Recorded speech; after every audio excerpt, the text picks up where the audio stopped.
Hi, Mel. Hi, James. Nice to see Nice you. to see you. Yeah. Thanks for talking with me today. Maybe you can introduce yourself and then Yeah, I'll introduce myself. sounds good. So I'm Mel. I'm an illustrator and I'm based in Margate in England, although I'm originally French. And I've been working in the creative industry for almost 7 years now. And it's been amazing. I started out by I was a graphic designer and then more of a letterer, and now I'm full-time illustrator. And it's been a good few years of just doing illustration, which has been amazing. And yeah, I'm really lucky. I'm getting loads of really nice and diverse projects. And yeah, it's been going really well. Great. Are you busy? Busy now? Quite busy. Yes, I am busy, which I don't really like being busy. I mean, I like being busy, but not to, yeah, I don't like it going crazy.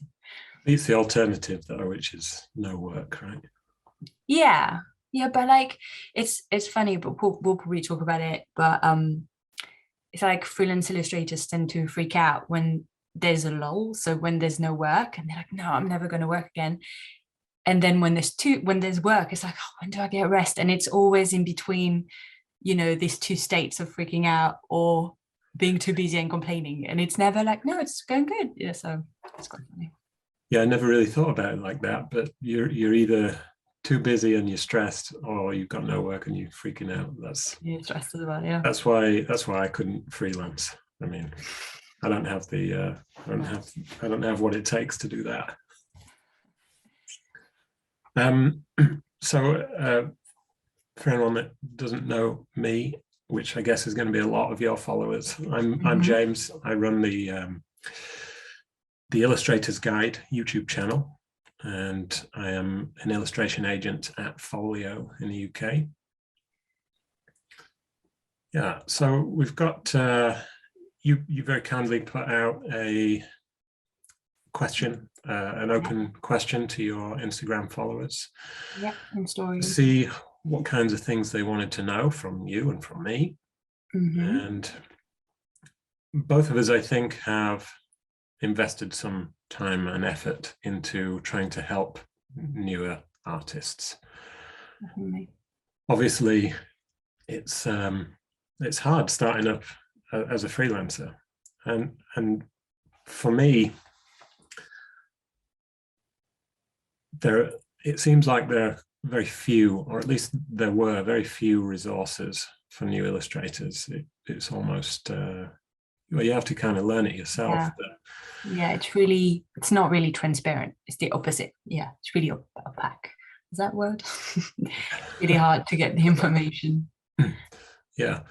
So um, maybe you could tell everybody a little bit about the kinds of things you do to try and help new illustrators. I've seen you've got an ebook and a course as well. Is that right? Yeah. So yeah, well, I mean, it's interesting how it started because I think I've always tried to help other illustrators. Like I've always been quite passionate about, um, answering people's questions and helping them out whenever they were worried about things or just how to deal with clients or projects and the course was, I called it how to be a successful illustrator without losing your mind or something like that, because I always want to bring the element of mental health in it, what we're talking about freelance life, how stressful it can get. And so I just think it's important to have that aspect within it as well, like be successful but not be like super stressed and burnt out.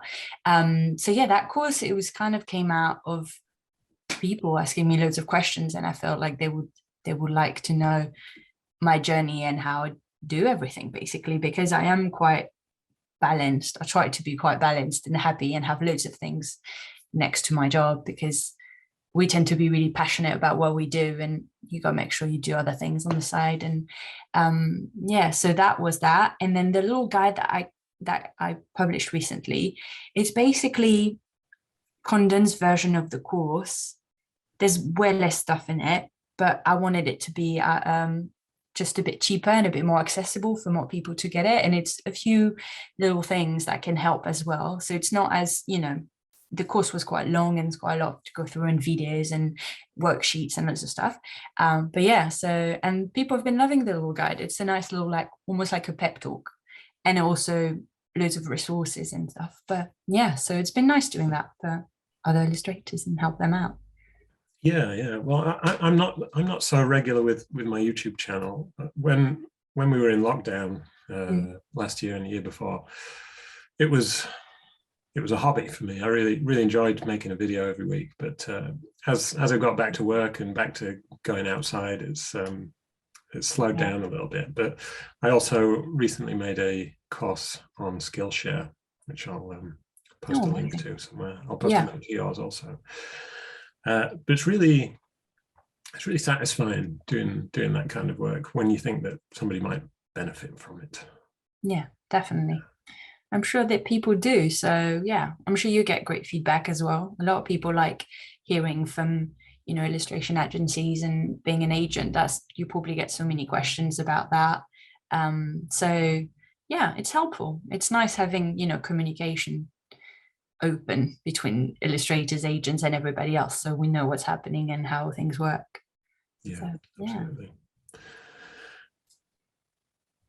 Since you mentioned mental health earlier, something that's really kind of at the front of my mind at the moment is burnout. I've spoken to a lot of illustrators that have, over the COVID years, some of them had no work to do, which is obviously enormously stressful. Yeah.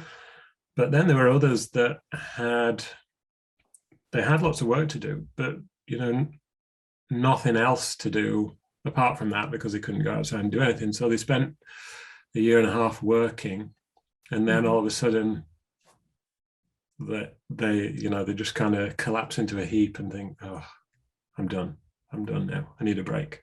Yeah. Did you find did you stay fairly busy through lockdown? Well, I had a baby through lockdown, so that kept me busy. But I think good timing. I did. Well, yeah, we did plan it. It wasn't like a surprise, but we're like, meh, good time as any.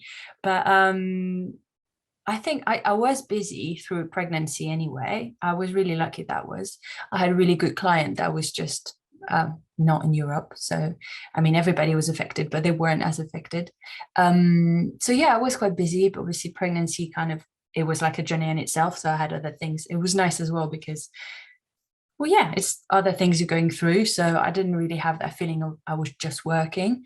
And then I didn't really, I started working, I think 3 weeks after giving birth.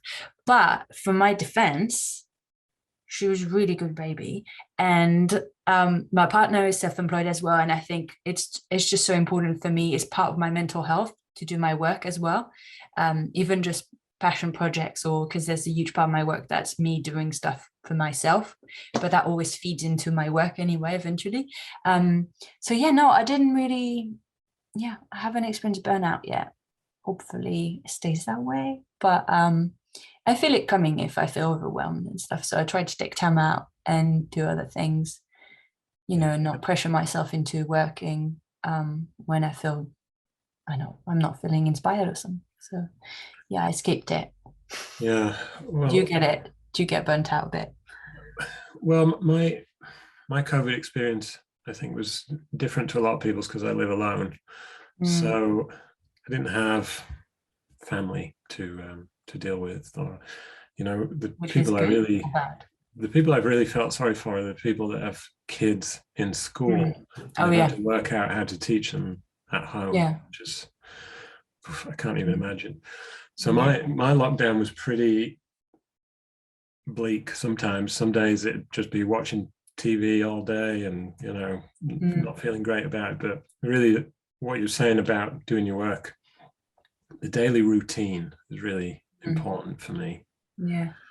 So I have a kind of I have a pretty organized daily routine.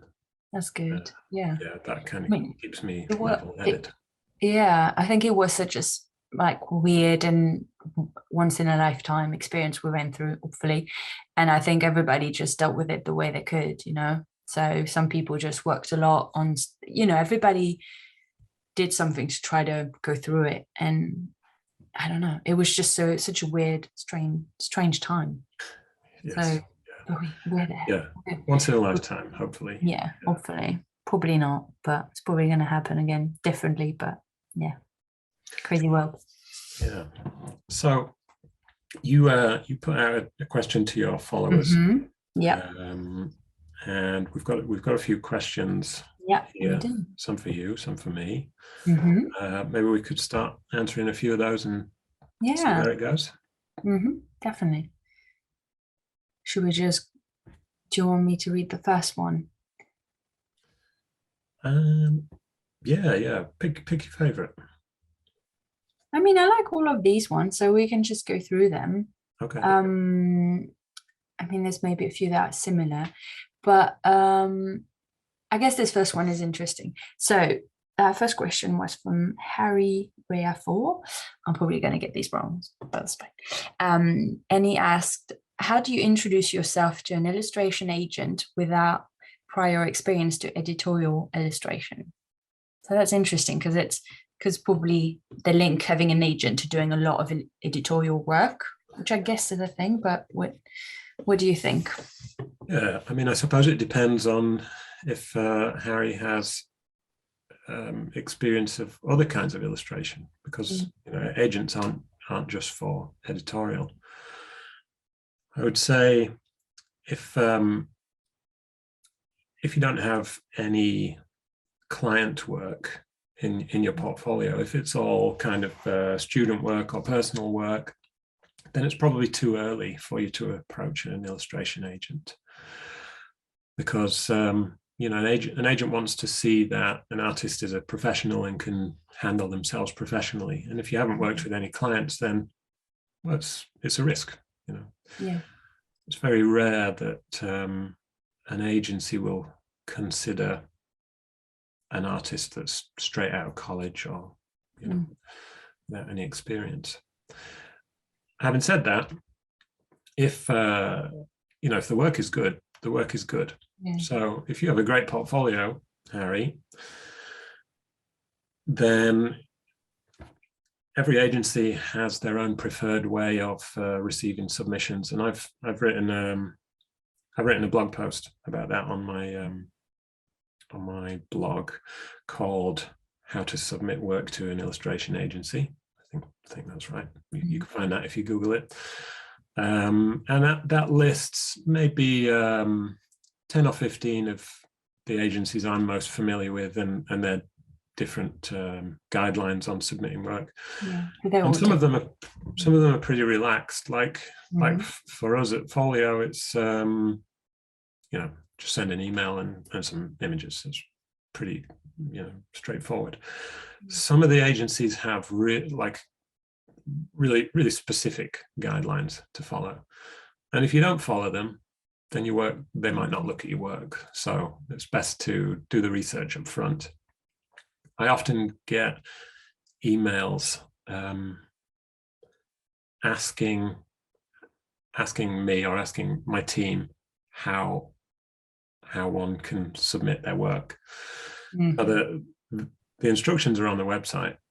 Yeah, So if you know, and they're on every illustration agency website. Every agency has their submission guidelines on their website. So it's just do your own research and exactly the best way. Yeah, that's just common sense. I think it's the first step. You just research everyone. You just really, it's like if you're applying for a job, it's the same thing. You need to be really you know what's happening. And but that's interesting. Actually, that just made me want to ask you, what's the percentage of people coming to you that you take in compared to you finding people?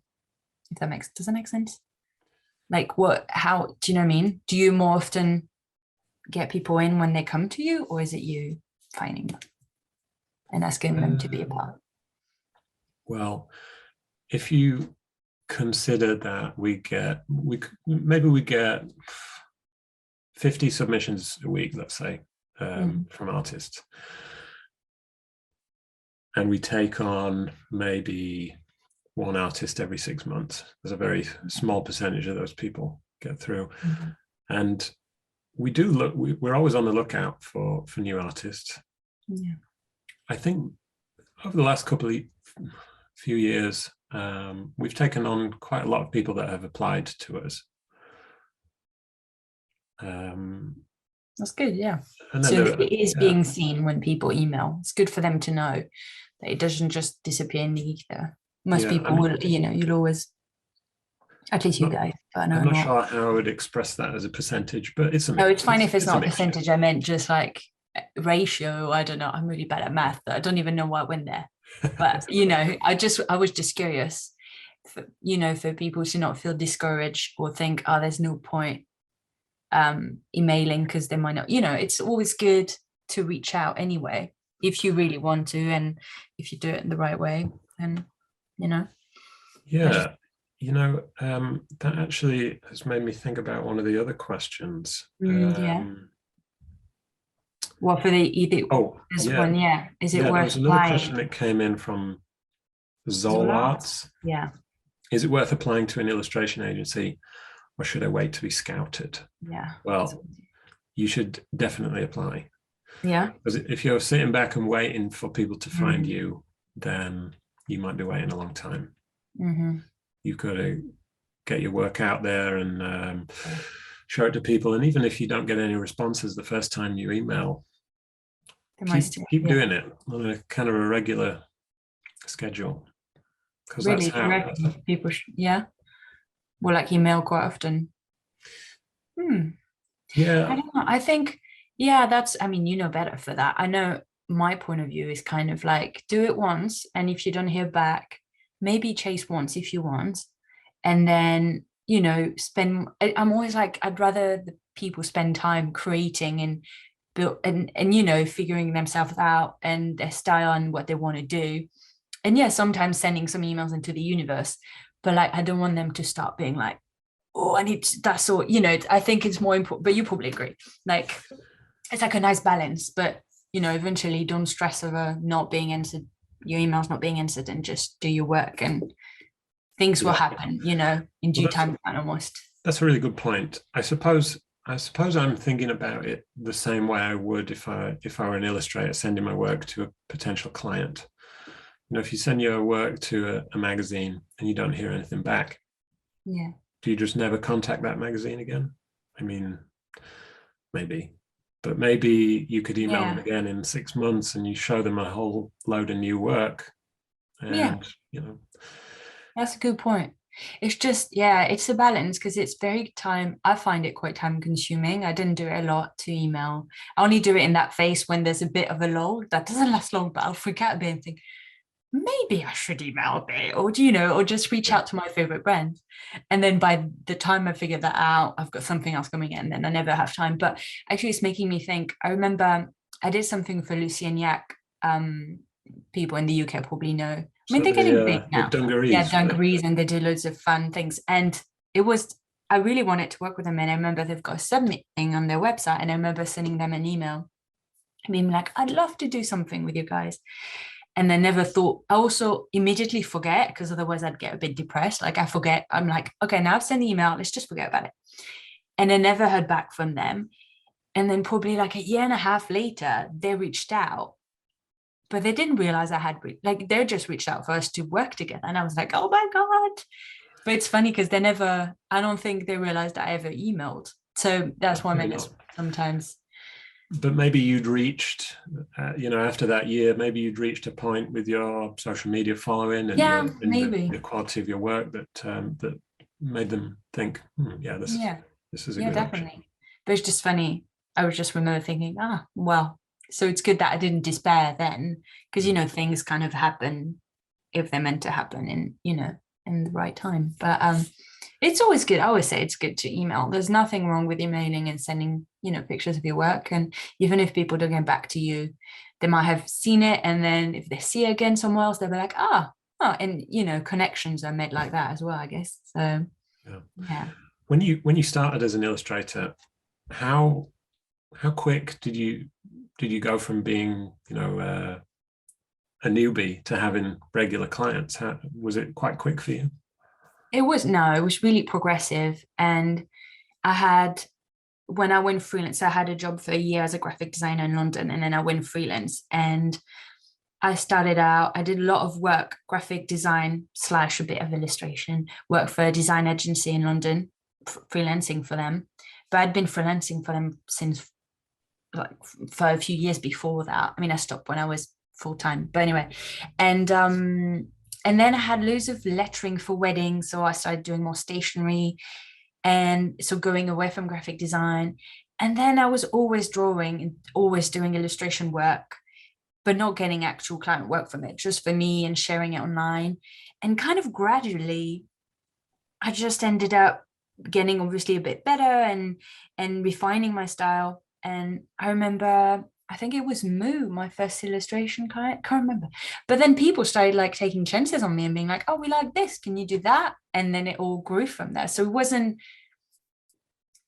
just, no, it took time. It took, like, it's only been maybe the past four years that I've been doing just illustration work. I mean, I do sometimes a little bit of graphic design when I fancy the project or I want to do a bit of visual identities. But yeah, it wasn't immediate at all. And I think even for people that don't do graphic design before they do illustration, it probably takes a bit of time. Yeah, and like you said, like, I think with social media, obviously, that got more people to see my work, so that really helped. So it's a whole thing, and it's just gradual. It definitely didn't happen overnight. And also, I hate looking back on what I did like 4 years ago. I was like, oh my God, it's insane to see how my style is always evolving. And I always tell people that as well, like, oh, but look at what you're doing. I was like, but look 6 years ago and then look 4 years ago.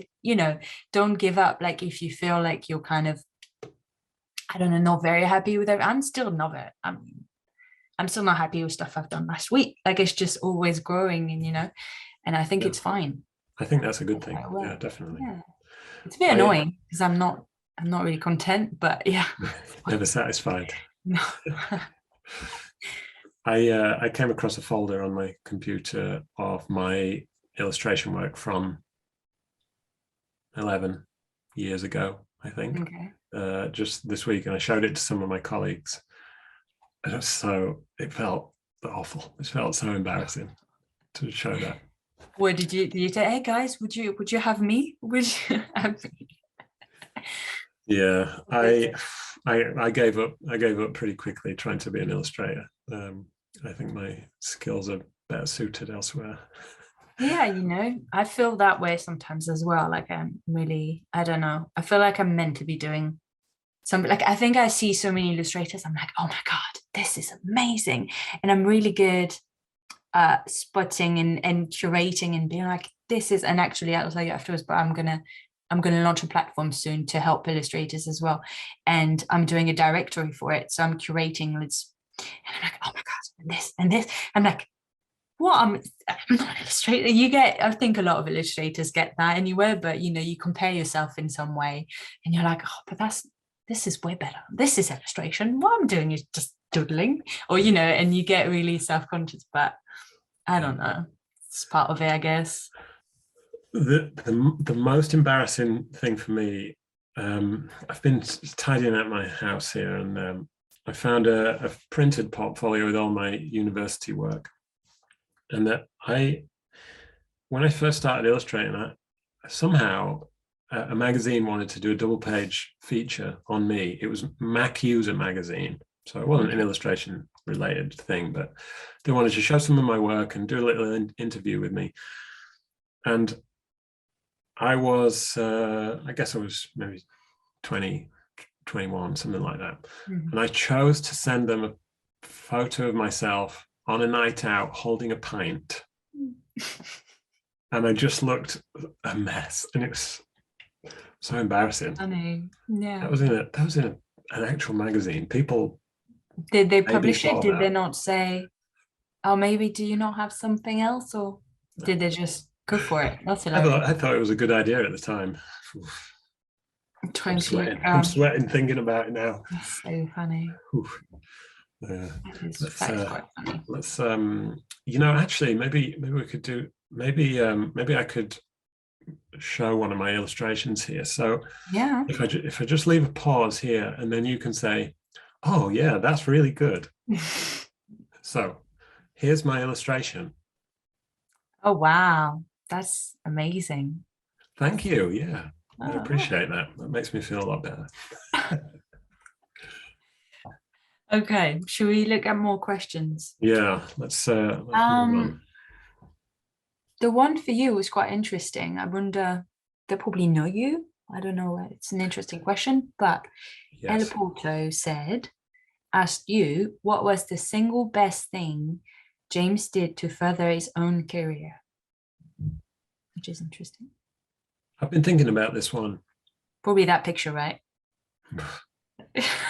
All right. I thought we'd moved on. Never. I'll remember it forever. You know, I moved after university. I did a couple of internships at other agencies, and each time I thought that was going to lead to a job, and they didn't. They weren't, they weren't good. And then it took me quite a long time to. I grew up north. I'm in the north of England, and all the work was in London, basically. So I knew I needed to move there, but it took me a long time to be able to do it. I think moving to London was the first step. And I got this, I had no experience really. Well, I guess I did. I had internships. I also started my own agency. I mean, this is years ago now. I thought, yeah, I'll just try it out. And looking back, I had no idea what I was doing. Only had maybe a handful of jobs in that time, real projects, but worked with some nice artists actually. But I had no idea what I was doing. Anyway, that was part of my experience. So I got this job at Folio, and I think really what advanced my career was kind of a couple of unfortunate situations with colleagues that presented me with an opportunity to prove my worth. So I saw an opportunity, and I just worked really, really hard and tried to improve as much as possible. And yeah, it paid off massively. So yeah, I mean, if you can find that opportunity, and then you just grab it with both hands, I think that's a good way to be. Definitely. Well, can I ask the same question to you? Well, for me, it was moving out of London. But actually, I wanted, before I answer you with that, if I can find it, because I feel like it's just a lot of things, tiny things. Do you reckon people actually have to go, like illustrators? Because that's the good thing about us, is that when you're, not all illustrators are self-employed, I guess, but a huge amount of them, I'd say. And that's the freedom we have to not be in big town, like, in London or, and because I feel like when I moved out, that took the financial stress out of me, because obviously London is so expensive, and all, like it's the same with Paris, or like if you're in New York, in LA, I don't know, anywhere. And because you can still do the work anywhere, which is awesome. I feel like, yeah, for me, it was definitely getting out of London and coming here by the sea. It just helped me just not stress as much about money, because it's obviously always a concern, and be more inspired as well, because I guess it depends both people. But yeah, do you think so? Yeah, it doesn't really apply for illustrators, right? they don't need to be in London. They don't need to That's be. true. Yeah, Yeah. very true. I mean, Or there doing are things. there are a lot, I suppose, because of the universities Okay. there. Yeah. Illustrators study there and then stay there because, you know, it's fun in London. Yeah, I guess you're right. But yeah, it's crazy expensive. It's a bit. Just this week, actually, we had an inquiry from a client that wanted artists from London, Okay. and I found it actually really difficult to You find mean someone from London, like originally from London or living in London? both. Okay. Like Yeah, London. both. I London. think Yeah. Londoners. I actually found it really difficult. There was only a few. Yeah. There was only a few on our list of 60 artists that I could put forward to this client that lived in London. And actually, one of them that I thought lived in London had actually moved last year, and I'd forgotten about it. So, yeah. Yeah, I think after the pandemic, a lot of people were doing. They just were like, we don't want to live in cities. That's probably a thing as well. It's interesting. Okay. Which one? Should we do the next one? Yeah, let's just keep going. So by Daniel Shimal. Is it possible or advisable to work with an agent when your illustration job is a side job? Yeah. I mean, I work with some artists that are teachers. I work with some artists that are retired almost as well, so they just do the occasional project when they feel like it. You reckon artists retire? I never plan to retire. I mean, no, What we do is too fun. We don't have to retire. Yeah, I don't want they're to not retired, but they're very selective about what projects they work on because they don't really need it. They just do it for fun at this point, which is quite nice. That's a really nice goal to have, wouldn't it, later in life? Yeah, that's a good goal. Yeah. Yeah. Okay, so yeah, it's possible. It's definitely possible. Also, I guess if illustration is your side project and you start to work with an agent and you get really busy, maybe it won't be your side project forever. You know, maybe you'll decide you want to go full time. Yeah. But I don't think it's a barrier. You don't work with an agent now, do you? No, not anymore. No. And I don't have a side job. Although I always, when I'm in my freak out periods, I'll be like, I'll go work at disco. It'll be fine. It'll be fine. No, I'm kidding. I've got other things anyway. Never had to. I've been lucky with that. I had that job for a year in London, and then I've been freelancing, and I never had to. And I know I can always call on my graphic design skills if I were to really have some kind of issues with illustration. I've got like a few options as well to just try different things. But I know a lot of people, and not a lot of illustrators obviously are like in between. They have a job and do illustration on the side, and it's always hard for them to know when to quit that job and, you know, just go full time or find an agent, all these things. But like you said, I think you see gradually, you just maybe get more work and you'll be like, oh, I'll just take the plunge then.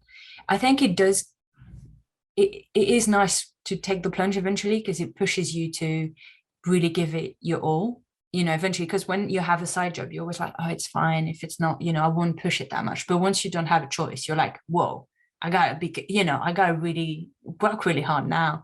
And I feel like when it's all you have, you really have to be like, oh my God. So sometimes like, just do it, just bloody do it, just have some savings and go for it, you know.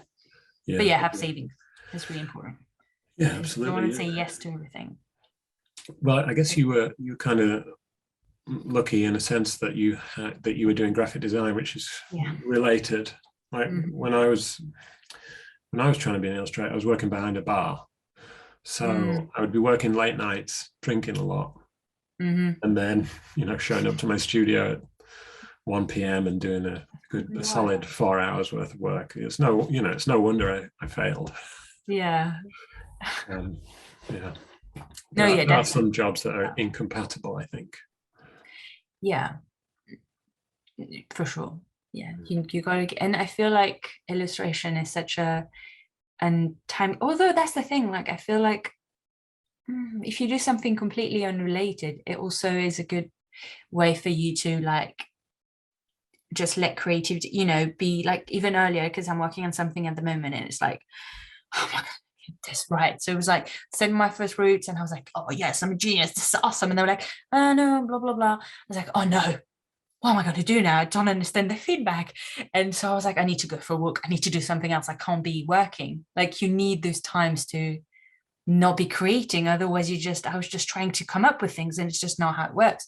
So maybe when you were behind the bar you could be like, oh, like shaking bottles, I don't know, I've never worked at a bar, but and be like, oh, that color and this thing, I don't know, it can also, if you're like a gardener and an illustrator, maybe you're inspired by, I don't know, some things can work, I guess. Yeah, but if I you're I was drinking, thinking of course about not. gardening actually. I You're thought probably drunk. gardening would be a really good complementary job to have. Yeah, Out in nature, working with your hands would be great. yeah, so it depends, but yeah, it's Yeah, down to what people want to do as well and what they love to do. yeah. So Cool. got another question here. Mm-hmm. How can I know my portfolio is ready for clients to see? Is a portfolio review the best way? That's from Happy Go by Hannah, who I think I've spoken to before. Mm-hmm. What do you think? Just I don't think it's ever, that's why I was saying earlier, it's always growing and evolving anyway.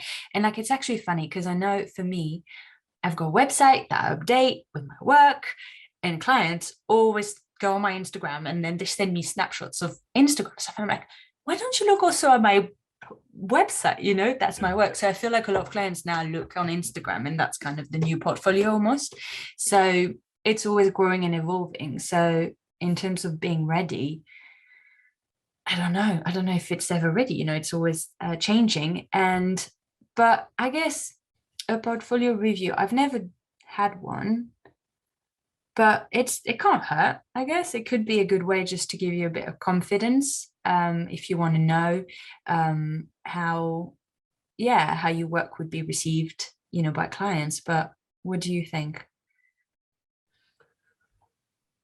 Well, they can be useful. Well, they definitely can be useful. Yeah. But you also have to consider that, if you get one portfolio review and you get one person's opinion on your work, so I'd say if you're going to get one, it's probably not worth it. Get 10 different ones and then see what opinions they all share, because then you'll really know which parts of your work are most popular and which aren't so good, because illustration and art is so subjective. Yeah, it's crazy. And actually it's making me think, there's another question and it's linked to what I was saying about what's happening right now for me, is that last one where someone asked me if I was struggling with a lack of seriousness or judgment. I'm not sure about that, but because your work looks so fun. By Travels of Rabea. And I think it's interesting because just what I was talking about without saying too much, I knew, because a part of my work can look a bit more like, not childish because that's not the word, but it's kind of this more or less on a kind of spectrum of quite kiddish. I don't know, it's not childish, is not the right word, but I'm going to use childish, even though anyway, childish to a bit more adultish. And I knew it needed to be quite not for kids, basically. And I was like, okay, that's fine. So I'm going to go in a certain direction that for me was, as part of my work, the more mature side. And for them, it was definitely still like childish. And I was like, but that's my work. I'm confused. And it's really interesting. So it's for the first time where I'm kind of struggling with it, because usually people, obviously they've seen my work, they know, and they've seen the spectrum of what looks more kid and what looks more adult. But I guess, when I first read the question, I was like, no, I'm not struggling with it, but I am at the moment, because it's like, it's really subjective, because I know some of my work for them, they say looks more mature, and I'm like, no, but I think that looks more childish. So it's really interesting, I think, for illustrators, depending on their style, to navigate that client, having their own opinion on things and how your work looks and stuff. So That's really interesting. Do you have that with some illustrators in the agency as well? I'm Or does trying it to compete think. them? Yeah, I think so. There are some artists that are well suited to kids' books. Yeah. There, I think it's maybe more unusual for an artist to have a style that works for both. Yeah. Maybe. Well, yeah. I don't know. I'm ending up going a more, I think for me, it was like kind of either figurative or abstract. And obviously going more abstract is a bit more, you're a bit less likely to be childish in some way. But I think, no, I think you can, because that's the other thing. I don't know if it's a question, but it's so interesting to see how your style evolves and how also it depends on the applications as well, like of where your illustration is going to be and everything. But yeah, I just thought it was an interesting question. Yeah, I mean, you've worked with some serious clients, though. Yeah. So they obviously don't look at your work and think it's, For kids, yeah. childish. Although I'm happy too. I think it's so subjective. Again, there's stuff I'm like, oh, and then when they told me, oh no, that's too childish with the sketch you did. But what about this you did for this brand? Like that's not too childish. I'm like, but that's more childish for me, So it's really interesting. So yeah. Okay, let's see. So I think Happy Go by Hannah she had another question. Okay. And she said, what are the best kind of connections I should be trying to make in the illustration world? What do you think? I don't know about this one, to be honest. I guess art directors are going to be your most important contact, right? Yeah. Like you could think about them. But also maybe your fellow illustrators. I mean, it's really important to have a community of people that can help you out and advise you as well. Yeah, definitely. What do you think? I mean, you're tucked away in Margate on your own there. So do you have a good community of illustrators? Yeah, I do. I mean, of illustrators, no, but I tend to like, weirdly, my community, no, it's like people from any kind of, like on Instagram, like I was, I think I was mentioning earlier, it's like a lot of illustrators together and that's all I see. But I hate that at the same time because I want to be seeing other things because otherwise we'll end up doing the same thing and seeing the same thing. And so I think, yeah, there's a few illustrators in Margate. It's a really creative town. So it's not just illustrators, there's designers and people doing their own thing. It's really inspiring for that. So it's more a community of entrepreneurs that are just launching their own thing. And, but I think for connections, it's like any connection that feels right. And yeah, it's just talking to people, connecting to people, wherever they are, because you never know as well who is gonna, bring you a job or talk about you to someone else that then you never know. So yeah, just connect with that's everyone. true. But it's also important to make those connections genuinely and not in a way where you're trying to imagine who could help you advance your career. That seems disingenuous to me, I suppose. Yeah, that's not great. No, no, I just mean you never know who could, without, because you couldn't predict it anyway. But yeah, because I know because I created a magazine called Spellbound because I love magazines. And I only did two issues because it's a lot of work. And I had like conversations with amazing people. It was like a good excuse to have conversations with people I really love.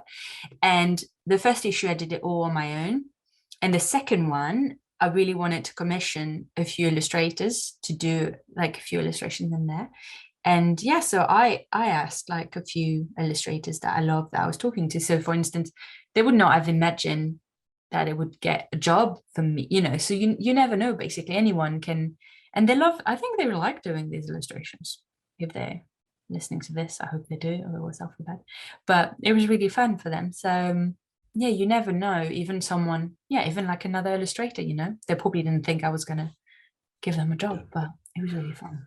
So you never know, basically. So to sum up, the best kinds of connections Anybody. Yes. Genuine Sorry, good. that's not really helpful. Everyone, talk to everyone. Yeah. Oh God. But no, it's interesting. Or our directors, like you said, but I never think about that. But that's a good point. But then you don't want to just like DM an art director and be like, hey, do you have, it's just weird, like you say, it's really disingenuine. I don't think I'd be good at that, trying to No, networking. I don't think people like it. Yeah. Yeah. Okay. What's the next one? What is this is from Tiki Lava? Mm-hmm. What is the next big step for an artist who has worked in the industry for a time to level up? I think that's really subjective, right? Because Yeah. it depends on what you want to do. Some people are happy doing the same. You know, if they get work that they love, that's, I don't know. Does that mean leveling up skills or financially, finding better clients, bigger projects? Yeah, but then it's more stressful. Yeah. I mean, well, to my mind, there are a few ways to level up. There's never a bad time to learn new skills. Mm-hmm. And online learning platforms like Skillshare and Masterclass and Udemy and all those others, that's you can learn anything, even YouTube, right? You don't have to spend any money. You can learn how to do anything. Yeah. So that for me, it's certainly in my life, that's a constant process. I'm always trying to learn new things and level up in that way. Yeah. And maybe one day I'll reach a worthwhile level. I guess in a sense also for a freelance illustrator, you might disagree with this, but working with an agent can help some artists level up because it can introduce their work to a whole new set of clients and potentially better paying clients than an artist might be able to get by themselves in some cases. No, I agree with you for that. Yeah. But it depends on what you want to do. Like I know, obviously I like big, well-paying clients, but I also love smaller clients or people that just have passion projects or little startups or things they want, so it's a balance. But you're right, that's a good level up, getting an agent and working on these crazy projects. But it's also more stressful, and I'm always kind of, it's like I'm figuring out, okay, because I wanted to really level up. I've always thought that I'd maybe eventually like have like a design studio or like to grow, and like be, because I'd be a really good boss. I know I'd be a really good boss. Like I love the idea of having a team and leading a team and work, because there's only so much I can do. And when I talk about seeing other illustrators and being like, oh my God, this is amazing, then eventually I'm like, I'd be a really cool like creative director, and you guys, we work together to do something.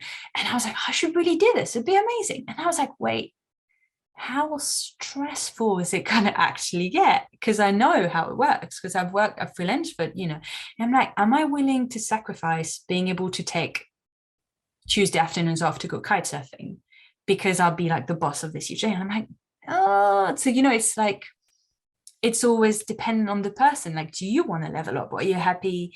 I think it was Stefan Sagmeister that said, I would not really know what he said, but I remember him mentioning, you don't need to be huge. You don't need to grow like crazy. You can be really content and do really well staying small. And I've always kept it as a, it's good. It's whatever you want your life to be. Because I personally, even though I'm like, oh yeah, that would be amazing. And I'm like, yeah, but would I have time off from my daughter? Or go kite when it's windy? I can't be like, hey guys, sorry, I know we've got a big deadline, but it's windy out there, I gotta go. So it's really interesting. Well, there's no need to grow big just for the sake of it, right? Yeah. But it's and it's the same with leveling up. I think having an agent, I don't think it makes it more, it's not more stressful, it's kind of similar, and it takes off a lot of pressure on some bits, like some of the admin, some of the headaches you can have with clients. But yeah, I think it depends on the people, right? Yeah. Maybe the term leveling up is a bit misleading, because if you spend a few hours a day illustrating, maybe even if you only spend an hour a day illustrating, after a year you're going to be so much better than you were at the start of the year. Yeah. At what point in that process would you say you leveled up? I mean, it's a constant process, isn't it? Yeah. Good point. I must be getting better then, because I'm always illustrating. I never thought about it that way, but it's the same thing. Like, I know if I'm exercising a few days a week, I'll be like, for sure in 6 months I'm going to be shredded, but then I don't think about it for illustration, but I should, because I do it every day, and I should think, or look back. I think it's something as well. I'm not sure it's a question, but I think I always tell people to realize how much they've grown, and to look back, just to be like, be proud and be like, wow, I've evolved and I've stayed on track. And so it's a good point. Yeah. Maybe we should have like little assessments, because we don't have anyone like doing how's it called when you've got a job and they actually assess you every year? Is it called annual review, something like that kind of thing? Yeah, because we don't have that really when you're self-employed. We should. That's true. Yeah.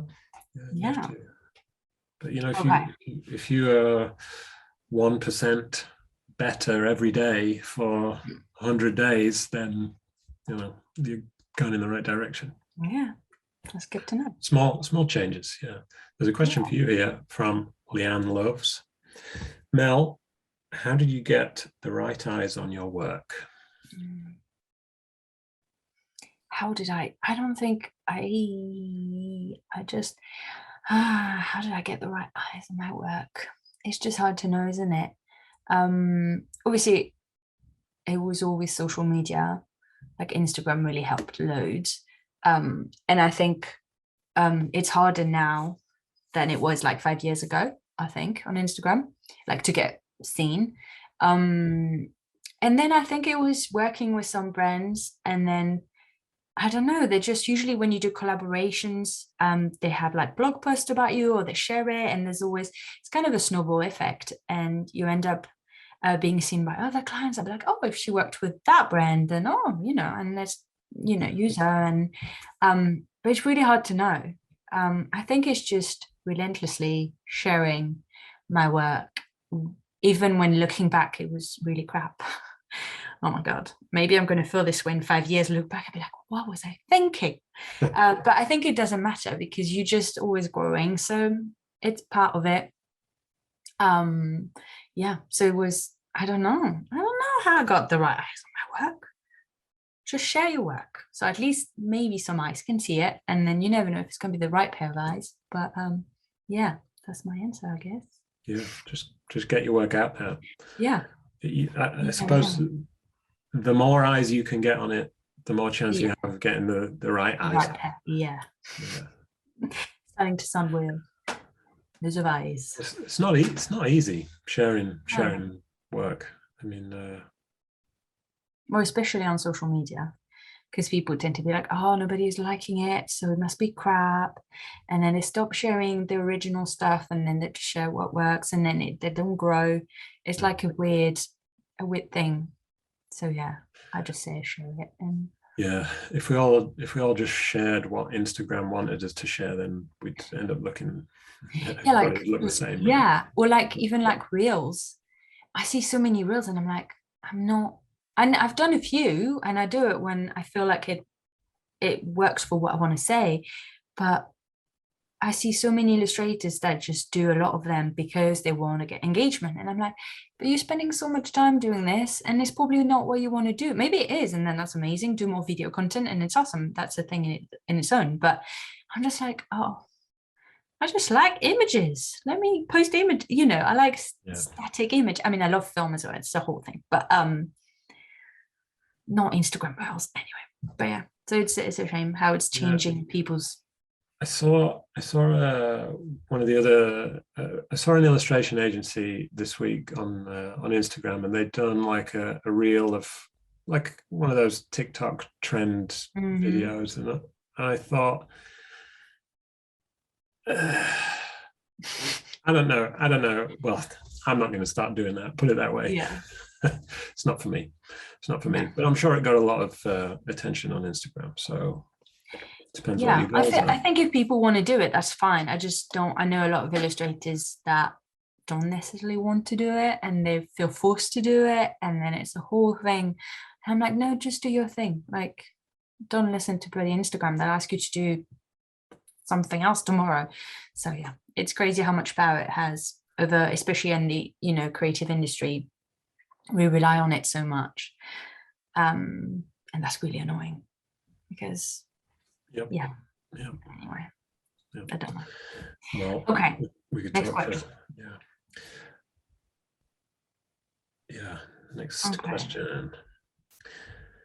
How to decide when to stick at it, as in looking for clients, or change course a bit, like focusing on selling products. That's from Lauren J. Squires, who I went to school with. Did you? Yes. That's cool. I would say, to be honest, I think you should do both at the same time. Because that was my gut feeling as well. Yeah. Why not do both? Yeah, definitely. Because I felt that I used to do so many greeting cards. Like when I started out, that's how I developed my style. I think I do loads of artworks and print like little little greeting cards, and I still have so many of them. I never really saw, like, people don't really buy greeting cards online anyway. That's the whole thing now. So people say, oh, can we, like, should I do greeting cards? I'm like, please don't do greeting cards. People do not buy them really, or maybe sometimes, but not really. That's true. I haven't. But it helped me push, my illustration work, and it was a good excuse. It's like giving yourself little projects to work on where you basically the client and you do what you want, which is good in a way because you do exactly what you want. And then what's good with real clients is that they make you grow, because they'll be like, oh, this is too childish, and then you're like, fuck you, I'm gonna get this, but so both are good. But I'd say, do both. Look for clients, and you never know, like your products, like if they're postcards or prints, like client might see it and be like, oh, this is awesome, can I commission you? So it goes together, doesn't it? For sure. Yeah, although sometimes I'll look around, for example, London Illustration Fair, which usually happens around Christmas, I think. You can look around at some of the illustrators there that are selling their work, and some of it is very clearly well suited to selling products. Yeah. And maybe not all of it is well suited to commissioned work. There's a difference, isn't there, between, well, some artists can do both really well and merge them together. Yeah. But for some artists, it's easy to make a product that looks good and can sell, but it doesn't necessarily translate to being commissioned in a magazine or whatever. Yeah. Well, I do feel like editorial work anyway is quite different, isn't it? I don't know. I haven't done a lot of magazine stuff. Sure. Yeah. Well, it's I want to, but I know it's different. I need to work on it because it's interesting. That's something when people want to do it. I know for me, I don't do. I mean, that's my impression of what is in magazines, but they love, they like scenes or something being depicted. So it's usually a bit more, not necessarily more intricate. I don't know. But personally, I know I need to, if I wanted to get more of that, that's what my process would be. Instead of reaching out, it's like do more, I don't know, woman walking in a like field with like bottle. I don't know, like, like a bit more, like, I don't know how to explain this. Like a scene, basically. I feel like that's what editorial work usually is, but it depends on the magazine as well. Yeah, well, you've got to communicate an idea that's in an article or whatever. You've got to communicate a specific message. And but yeah. So, Exactly. Lauren, do both. Yes. Okay, next one is, even though you have an agent, should you actively email clients? From Tiki Lava. Yes. Yeah. Well, the agent artist relationship is you're working as a team for the same goal. So if you've spent 5 years on your own emailing clients and you've got good relationships with those clients, and then you get an agent and you think, right, don't have to do any of that, don't have to do any of that anymore. That's probably not the case. You know, you're both working as a team, so you should both be aiming at the same goal. Although, you know, ideally, at some point the agent will get you enough work that you don't need to worry about that so much. But every artist has their slow periods. So a good opportunity to get in touch with clients, I think. Yeah, definitely. And it's interesting because I read it originally as, should you be finding clients, but also, like you just said before, it's kind of like as well, like communicating with them during projects and stuff. But I know for me, I always, even when I had an agent, I was very keen on that. I was like, can I still be present and talk and be part of each conversation? And I always was when it came to obviously the creative work. But I think it's part of what's nice. I love talking to clients. It's awesome. I don't know. Yeah. I mean, I get some people, it depends on personalities as well. Some people might just want to illustrate and not be on emails, which is fine. I weirdly like emails. I know I'm weird. It's fine. But, yeah. I guess maybe some artists, they don't want to have to do that part. They want the agent to do it for them, which is fine. And maybe the agent can do that. Yeah. But if you want to do it, you should do it. Yeah, definitely. Looks like we just got a couple more here. Yeah. Oh, I know. Actually, we've done already that one. So we just have one last one. Okay, so no, we've done it. Yeah, we've done it. Do you struggle with a lack of and I now do struggle with a lack of seriousness. Although it's not really about that. It's not being serious, but that's interesting. Yeah. Okay. All right. Well, we've reached the end of our list. They're good questions. Yeah. Okay. Well, it's been great talking to you.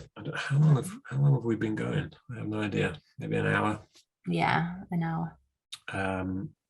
So yeah, thanks very much. And thank you. I will. It was nice learning from you as well. I will add the necessary links to your website and your course and your Instagram.